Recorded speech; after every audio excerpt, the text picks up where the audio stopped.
my story about how I just survived, yeah. I'm schizophrenic, but my demons never lie, yeah. Need to break free from this mental civil warfare. Fighting the system ain't as easy as you think, yeah. Welcome back to the foolishness, y'all. Let's start with the truth. Marriage will have you sleeping next to the person you love most, while secretly wondering if they need prayer, supervision, or a nighttime ankle monitor. Because nothing exposes character faster than bedtime. In the daytime, it's baby, I love you. By 3 a.m., Yin's got survival mode, accusations, and one blanket, looking like protected federal evidence. Folks think cheating breaks trust. Nah. Wake up cold enough one time while your partner wrapped up peaceful like a smug little caterpillar with no remorse, and suddenly vows start feeling like polite suggestions. And men always swear they're the victims. Whole time y'all done rolled yourselves up like a deluxe burrito with entitlement, audacity, and zero home training.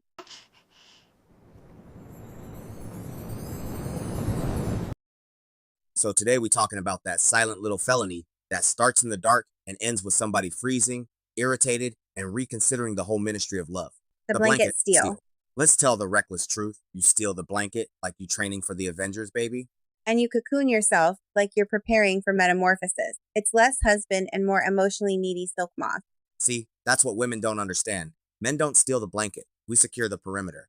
Secure the perimeter? Sir, you roll up in that blanket like a burrito with trust issues and unresolved character defects.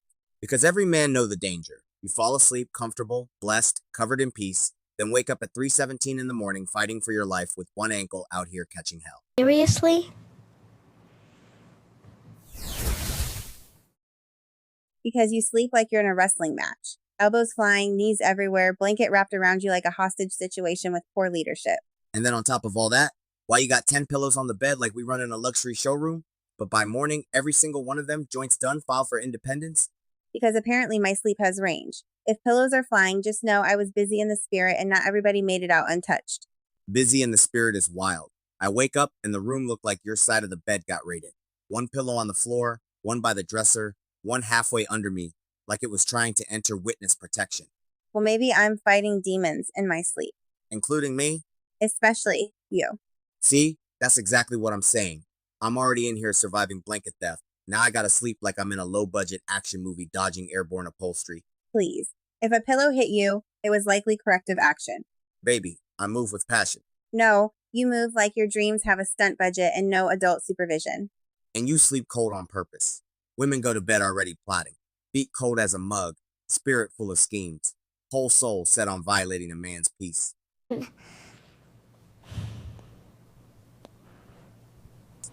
Excuse me for wanting warmth. That's what marriage is. Love, support, and access to shared heat. Yins don't get to say we're one and then turn into border patrol over a comforter. Shared heat, yes. Blanket annexation? Nah, shorty. See, men always love saying shared until sharing becomes mildly inconvenient. No, I believe in sharing. I just don't believe in waking up dressed like a Victorian orphan because you done took 83% of the blanket and left me out here looking like Tiny Tim with trauma. 83% is crazy. Why do men always invent statistics when they're losing? The math gets louder the weaker the argument is. Because the numbers matter. At 10 p.m., we equals. By 2 a.m., I got a napkin, a prayer, and a testimony. And somehow you still got the nerve to be snoring like you personally financed the blanket. Man. Snoring is not ownership. That's exhaustion from surviving the night.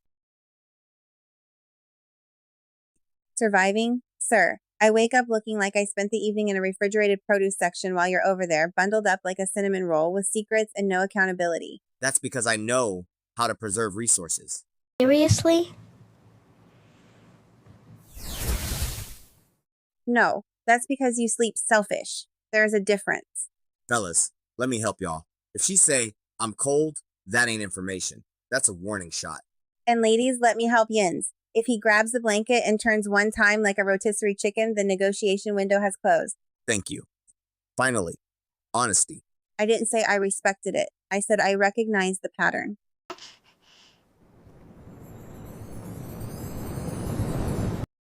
Marriage will humble you. You spend your whole life looking for your person, then find out your soulmate is a nighttime pirate with elite hand speed and a demon-fighting pillow ministry. And women find out their forever person is a blanket hoarder built like a human fort with the emotional range of a malfunctioning space heater. The craziest part, as soon as I try to pull some blanket back, now I'm the villain. Because men never do a gentle pull. Yins yank that blanket like you're starting a lawnmower with bad intentions and poor conflict skills. Because diplomacy failed. No, because patience failed. Nah, the real truth is, this ain't even about fabric. This is about power, control, territory, nighttime, politics.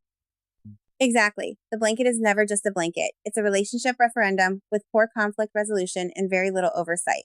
That's why the love button is simple. 2 blankets. Or one giant one. Because if the love is real, we ain't gotta sleep like we split in war supplies. And if you still insist on stealing covers, at least be honest. Don't wake up talking about I ain't take nothing while wrapped up like catered salmon at a fundraiser. At the end of the day, marriage can survive stress, bills, and bad moods. But waking up cold while your partner looks peaceful and over-insulated will make you question their entire character. And that right there is why bedtime isn't rest. It's strategy. Married with superpowers. For truth. So disrespectful. You're just mad I sound cute when I say it. Man. Tell my story